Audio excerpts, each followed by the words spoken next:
कृष्ण कृष्ण कृष्ण एक आकर्षण है।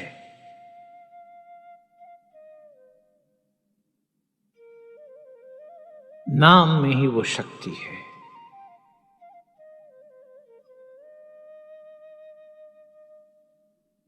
कृष्ण के मिलने के इस प्रवास में आगे बढ़ते हुए अपने आप को एकांत में ध्यान और साधना के लिए तैयार करते हुए आसपास आपको मनचाहा वातावरण, जहां कोई आपको डिस्टर्ब ना करे, ऐसी परिस्थिति निर्माण करके आंखें बंद करके या बैठे हुए या लेटे हुए अपना ध्यान अपनी सांसों पे लगाते हुए, सांस आपका साथी है जीवन भर का, उसे पहचानते हुए, उसे जानते हुए, उसके साथ चलते हुए, उसको देखते हुए, उसको समझते हुए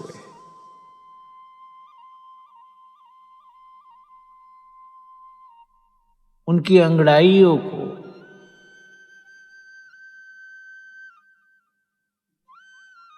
निहारते हुए, उसके नृत्य को आनंद से देखते हुए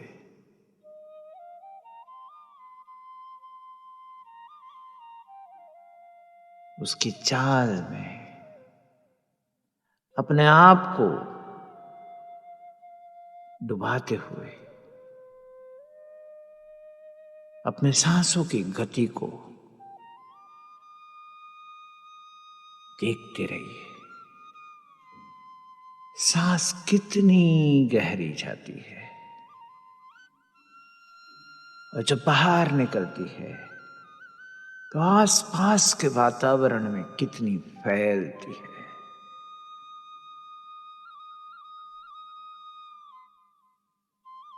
सांस लेते समय कितनी गर्म है, कितनी ठंडी है, छोड़ते समय उसमें क्या परिवर्तन आता है।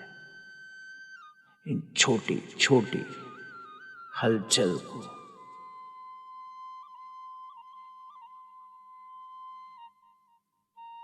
देखते हुए, महसूस करते हुए, उस पे ध्यान रखते हुए, कोई परिवर्तन की अपेक्षा न करते हुए, कोई बदलाव की इच्छा न रखते हुए, एक दृष्टा बन के, जैसे थिएटर में बैठे और मूवी चल रही है, आप कुछ नहीं कर सकते हैं, सिर्फ देखते हैं। इसी तरह इसे देखते रहिए।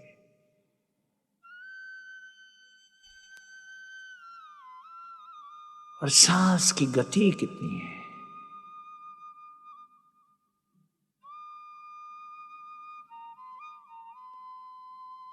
सांसों का प्रवास का समय, सांस लेना,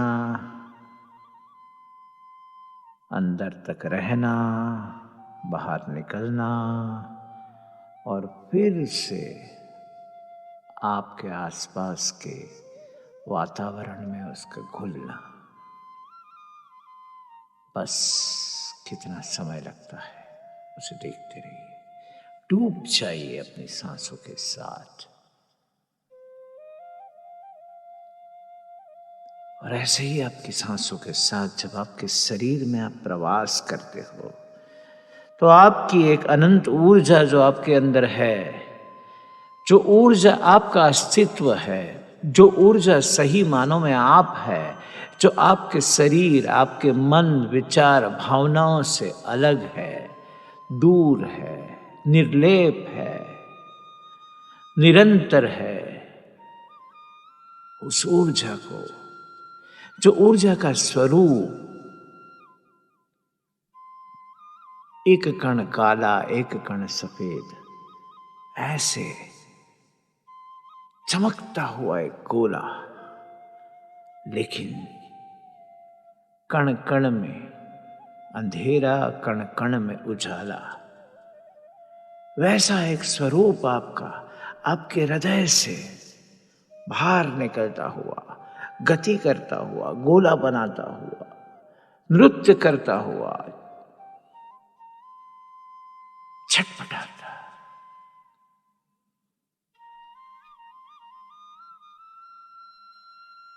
फैलते जाता, बढ़ते जाता, मोहित करते जाता।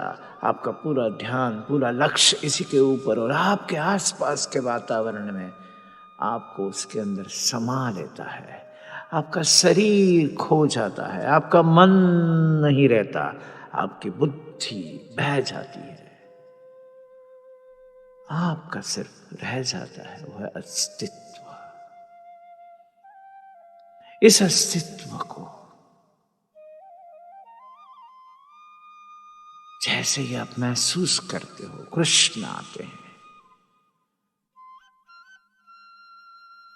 यहां कृष्ण सारथी नहीं है, आप अर्जुन नहीं हो, आप रथ में नहीं हो, आप सिर्फ हो और कृष्ण है।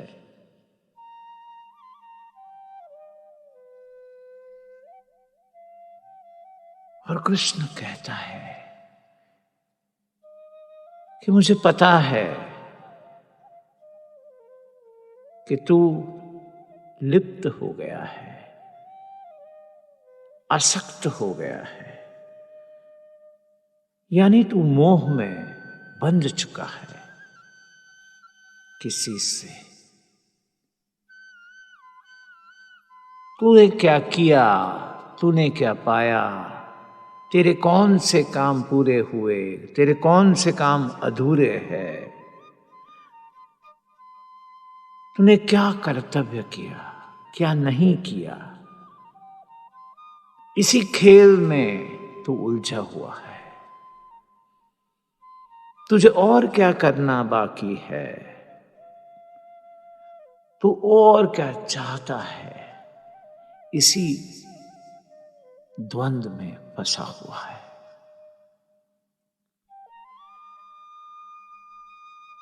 तेरा पूरा अस्तित्व इस मोह में जकड़ा हुआ है।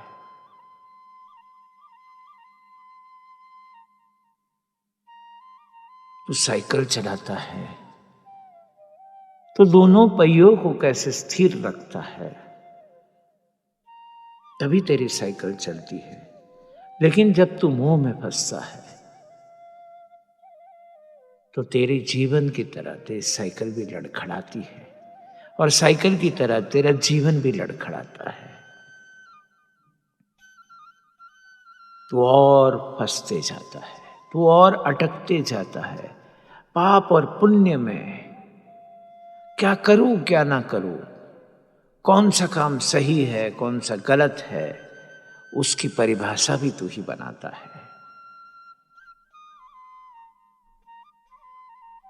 तू ही विचार और वाणी में बंध जाता है और तू ही उसमें से रास्ता निकालता है और उस रास्ते को तू सच मानता है। अब सुन, अगर तुझे जीवन रूपी साइकिल को स्थिर रखना है तो क्या करना पड़ेगा?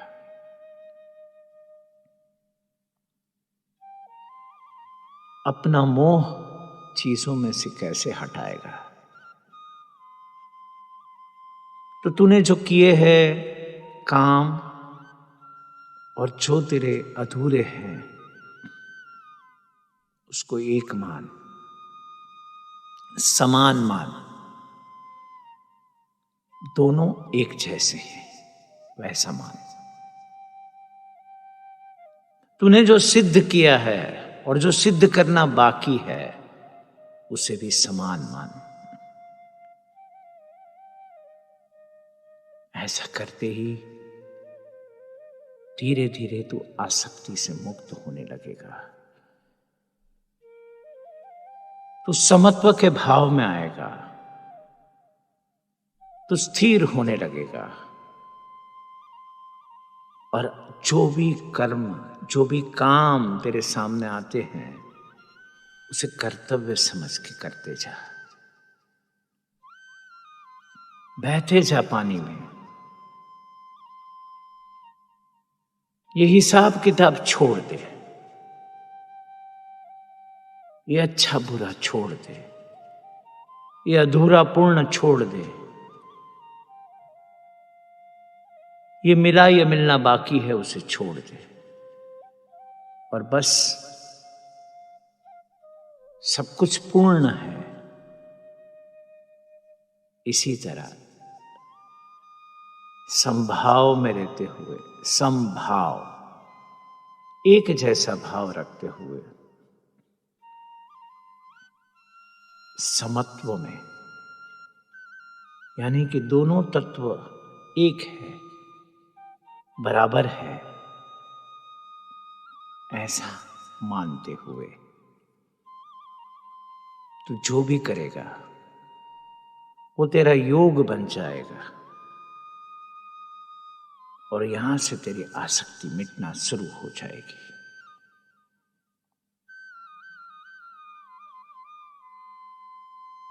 मुझे ये भी पता है कि अगर तू ये कैसा करता है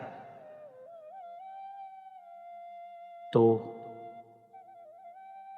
तेरा जो कर्म है वो उच्च श्रेणी में आते जाएगा।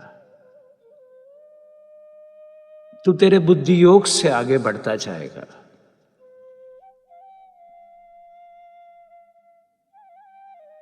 और समबुद्धि में रह के हर फल को ग्रहण कर, समबुद्धि में रह के हर हेतु को सिद्ध कर,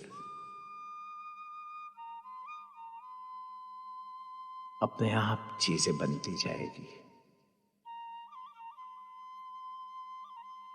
जैसे ही तू समबुद्धि में आएगा वैसे ही तू पाप और पुण्य से मुक्त हो जाएगा। जैसे ही तू समत्व रूप में योग में लग जाएगा, ऐसे ही तुझे कर्मों में कुशलता आने लगेगी और तू कर्म बंधन से मुक्त होती जाएगा।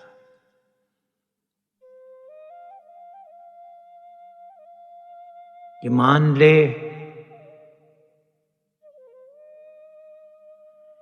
कि समबुद्धि रख के किया हुआ कर्म अपने आप फलों को छोड़ देता है, और ऐसा करते करते अपने जन्म और मृत्यु के बंधन से तू मुक्त होने लगेगा, और जो तुझे प्राप्त होगा वो परमात्मा है, और वही मैं हूं। इसी भाव में स्थित होके, समभाव और समबुद्धि को ध्यान में रखते हुए, अपने कर्मों से मुक्ति पाने के लिए, पाप और पुण्य के जंजाल से हटने के लिए तुझे सिर्फ एक काम करना है। तूने जो किया और नहीं किया उस दोनों को एक मानना है। तूने जो प्राप्त किया और नहीं किया उसे भी एक मानना है। तेरे सामने जो भी कुछ आ रहा है बस करते जा, क्योंकि जब तू समबुद्धि और समभाव से जो भी करेगा वो तुझे मुक्ति की तरफ ले जाएगा, वो तुझे मेरी तरफ ले जाएगा, और ये तेरे जीवन को गति देगा।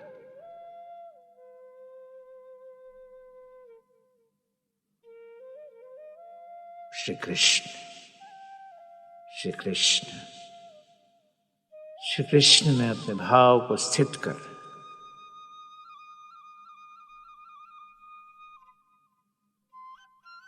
मन विचार बुद्धि काया से अपने आप को समर्पित कर, और चलते जा। इस वक्त पे आपके अस्तित्व में जो भी परिवर्तन आता है उसे महसूस करते हुए, आप में जो बदलाव आया है उसे जानते हुए, उसके प्रति सजाग होते हुए, आपके मन बुद्धि चित्त अहंकार में जो लचीलापन है, जो फ्लेक्सिबिलिटी है, आपकी जड़ता जो कम हुई है और आपका प्रवास जो प्रकाश की तरफ बढ़ रहा है, उसे महसूस करते हुए अपना ध्यान अपनी सांसों में लगाते हुए, वही 3 चीज, सांसों की गति, सांसों की उष्णता और सांसों की गहराई में आते हुए परिवर्तन के ऊपर लक्ष्य केंद्रित करके अपने बुद्धि, अपने भाव, अपने शरीर, अपने विचार को थोड़ी सी हलन चलन देते हुए इस परिस्थिति से सजाग होते हुए धीरे से अपनी आंखें खोले। श्री कृष्ण, श्री कृष्ण, श्री कृष्ण।